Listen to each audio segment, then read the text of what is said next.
Hello again. Um, I am not sure what happened, but this time it was me.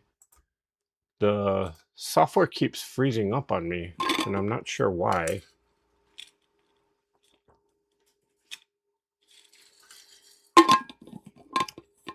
I have to double check to see what is going on with it.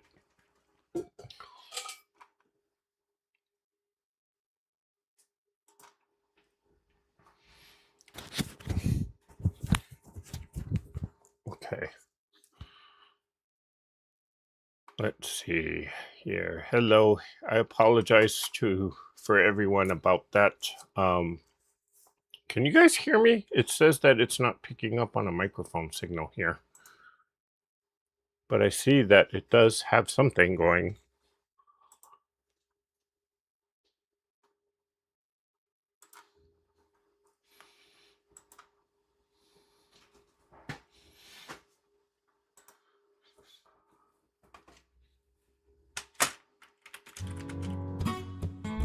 Whoops.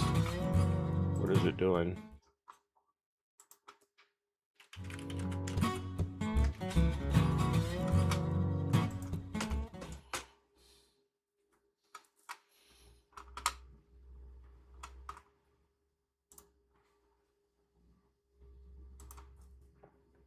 Okay, thank you, Kim. Thank you, Shirley. Hello, Shirley. Hope you got to saw your blocks on the last one. We did feature it. Unfortunately, well, unfortunately, that session got disconnected for whatever reason. I have to work on this computer, see what kind of update happened, and to figure it out. So, all right, let's go to this. So when it came to this block here, these are the chain links here. I said, there is no way I'm going to do this tiny of a block because it finishes at what, 1.5 by 2 inches.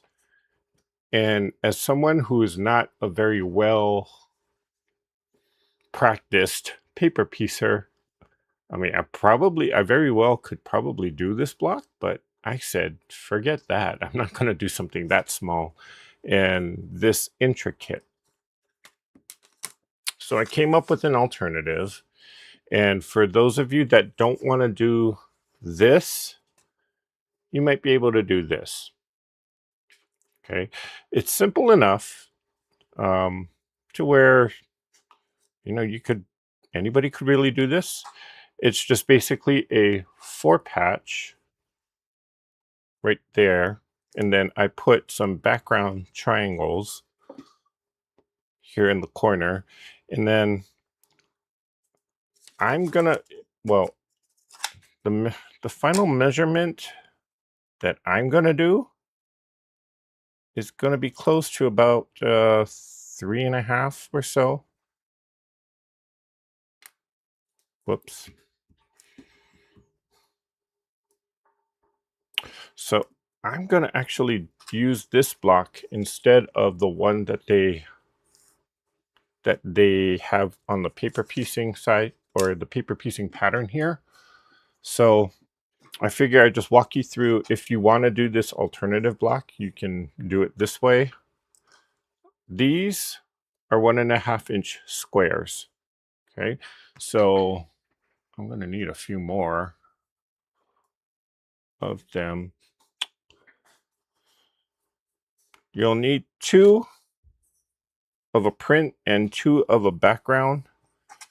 And you'll also need 2 background squares of 2.5 inches. Let me cut another one of that.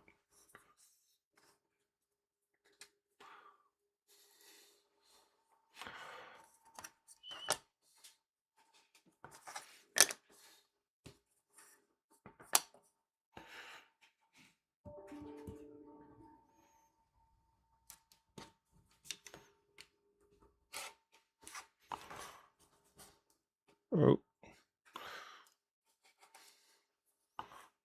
looks like it didn't go all the way. There it goes. Okay, then I need 2 1.5 inch squares to complete the 4-patch. So I'm just going to cut it from here.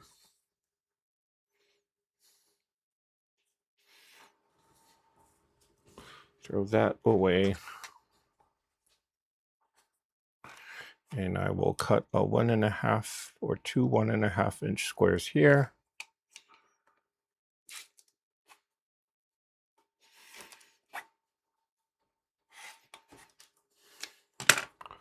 Throw that in the pile. My little crumb piece. Let me put these rulers to the side, get them out of the way.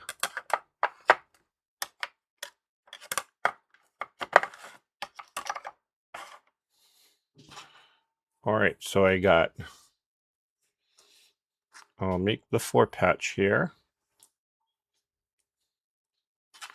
And then with these 2.5 or 2.5 inch squares, I'm going to cut them in half. And these will go in the corners. They are going to be oversized, so they're not exact. I am going to trim it down later. And a lot of these measurements are kind of suggestions. If you want to go with a more exact measurement, well, you can kind of do it. But I tend to do things oversized and trim it down. So if you want the exact measurement, well, quite honestly, that's a measurement that doesn't really live on your ruler. So I'll sew this 4-patch.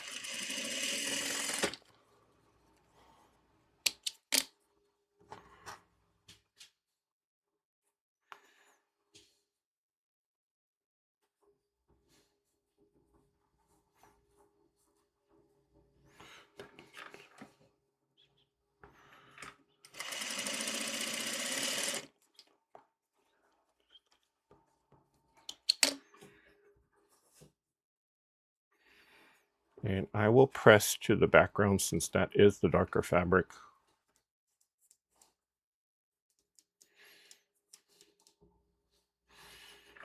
And let's just sew off here.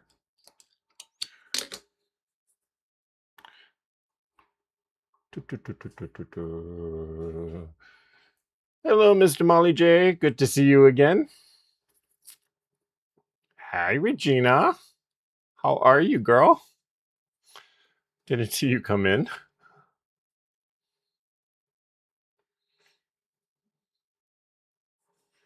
Okay, then I'll just do opposites, and the seams should nest since I pressed it to the background, and the backgrounds are in the opposite corners. So I can sew this together.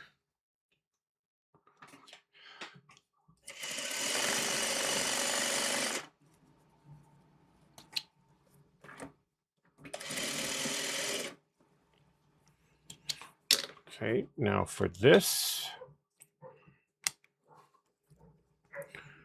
I am going to open that seam up or spin the seam.